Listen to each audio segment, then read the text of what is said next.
Hi, and welcome to Michelle's Kitchen. So today we're going to talk about pickleball elbow. And it's similar to tennis elbow. It's the same thing. You should be diagnosed by somebody before you take anybody's advice, probably including mine. I don't diagnose. I can describe what it is. And chances are, if you're here right now, you've been diagnosed and you've been playing pickleball and you're experiencing the pain right in this area of your elbow. So what I'm going to talk about is mostly what happens, a little bit of what helps, and we'll talk more about different components of the body that you use when you're playing pickleball in future episodes, because there's a whole pattern. And I want to try to help you make it all work together. Okay, so what you're feeling, you have pain outside the elbow. It's usually really centered around that little bumpy, bony process right here. And when you grip the paddle, it hurts. You're also going to notice it when you're picking up a mug or trying to twist off a jar. When you're gripping anything, you're going to notice it. And that backhand movement. So anything you're doing that's kind of like that. You might even feel it when you're shoveling. So it might go away when you're not playing or when you're not using the arm, but then as soon as you start playing it again, the pain comes back. And perhaps after a while, it will go down again because it's a tendonitis, a form of tendonitis, which is not a serious thing, really. It's just an annoying thing. As you warm up, the pain will often go away. So it's not just an elbow problem. It's a structure problem. Okay? And that's why it's harder to just say, oh, just do this. Okay. So what's really going on? You have a pattern that's going from your hand into your forearm, your elbow, up your arm, your shoulder, and possibly up into your neck. Okay? And it transfers into your rib cage because you're twisting. So you're twisting. So it's going to transfer into your rib cage. So you have that repetitive grip. You're doing this over and over. And people tend to be really tense when they're playing. So it's a nervous system thing too. So they get really excited. They're playing pickleball. I just realized I should check if my mic's on. You're playing pickleball and you're really excited, but you're tense, right? You want to compete. You want to do your best and you're just tense and you've got a death grip on that paddle. So what happens is it's overworked and under-supported. So I'm going to try to teach you a few things that are going to help you support it, help you stretch it a little bit, and take some of the pressure off it so it won't be overworked. Okay, so three common mistakes. Only resting. So some people will ice and they'll rest, and they do nothing else. They just don't do anything. When we move around, we're getting blood flow in and out of the muscles. So we do need to do more than just rest. They'll ice forever, which is too much. And when you're going to ice, you're going to use something that's cool, not hard. So those soft gel packs or a cold wet towel that you put in a Ziploc bag and throw in the freezer. They stay soft and they warm up fairly quickly, and you shouldn't have it on there for any more than 5 minutes. You can do it periodically, but just not all the time and not hard ice. Okay, people will isolate one muscle because they just think it's right here, and it's a whole system. And then the other problem, and they also isolate that muscle when they're playing. Bink, dink. So they play through the pain. They know people don't want to sit out. They're excited to play. You're excited to be with your friends.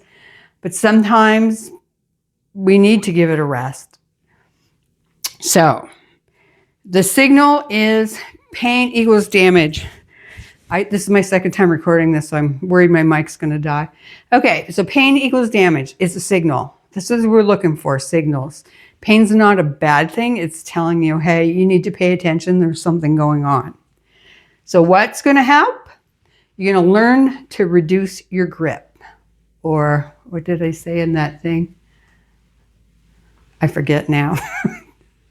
Doesn't matter. Okay, so you're going to relax to grip. That's it.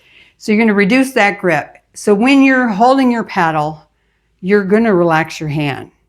So a good way to do that is before you play, shake things out. So there was a little short that I had put out with, you know, that balloon guy. Well, when you shake out your body like this, your nervous system lets go and your muscles will relax. So another thing too, because you're swinging and you're using your upper body. Little kids do this automatically. They know how to reset their nervous system. So do these things, and you'll notice, like, even when you're playing, if you catch yourself and you're gripping too tight, just give your forearm a little shake, and those muscles in your hand will relax. You'll feel it instantly. You can try it when you're watching. You'll feel it. So relax your grip, okay? And you're going to need to learn to exhale on contact. So in a lot of movements, we do this.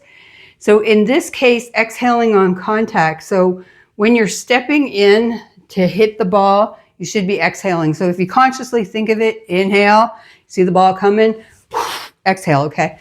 You don't have to exhale that hard, but just get in the habit. So practice that idea of inhaling, exhaling, and you'll get used to it. And after a while, you'll do it automatically. When you exhale, you put more force into the movement that you're doing. So that's a good thing to do too. Your body's heavy and strong. It's going to help you. Where am I? Pain equals damage. Play through. Yeah. Reduce your grip. Improve your forearm glide. So one of the things you can do is you can just take your palm and press into that area. And you're not like doing anything hard. You just kind of, it's almost like you got a hold of, I don't know, something loose. It might not be loose, but when you do that and just move it, like just with the pressure of your palm, it is going to soften that area some, so it's not as tense when you're trying to grip. Okay, shoulder and scapula support. So the scapula is your shoulder blade. So your shoulder, a good thing to do is some shoulder rotations, okay? Those are not easy for everybody. So if you have difficulty with them, what you can do is put your hand on your shoulder. That shortens your lever, okay? And do what you can. And it's pretty surprising, like that will give you a lot more range. Personally, I've even had to do it. I had an injury in this shoulder and worked really great. Now, the other thing you want to do is get used to tightening up those shoulder blades, okay? So you can tighten them down. So you could have your hands up on something and just kind of contract them so that they're almost going down. And then the other thing is you could just kind of isolate them doing like a little contraction, almost like a push-up. And you're just squeezing them together. The other movement, you're squeezing them downward. It's kind of flat against your back, down, flat against your back, and together. So that's going to make that a lot stronger. And then the last thing is to load gradually. So there's one other little thing. I wouldn't start doing it right away, but maybe later on you could do wrist curls. So if you, actually, no, I'm not even going to tell you to do that. You could use, well, here, I'll use this. It's called a towel squeeze or scrunch or something.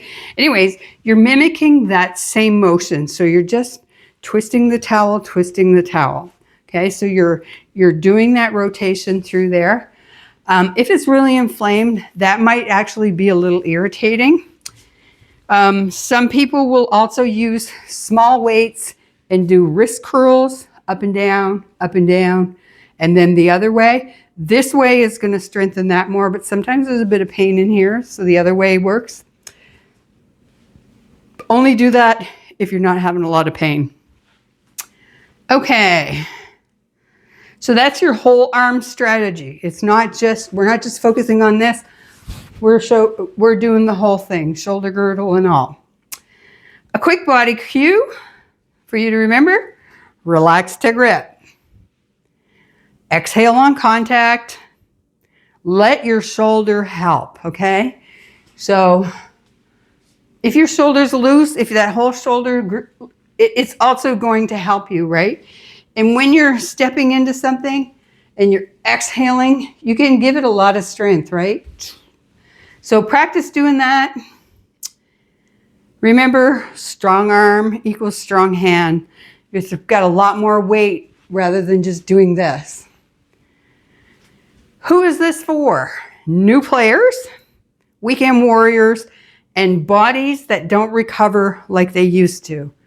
And that could be from, you had a short period of time, or a time that, you were you had some kind of illness, or sometimes we're laid up for one reason or another. And when we go back to playing, we kind of have to start all over again. But definitely aging bodies.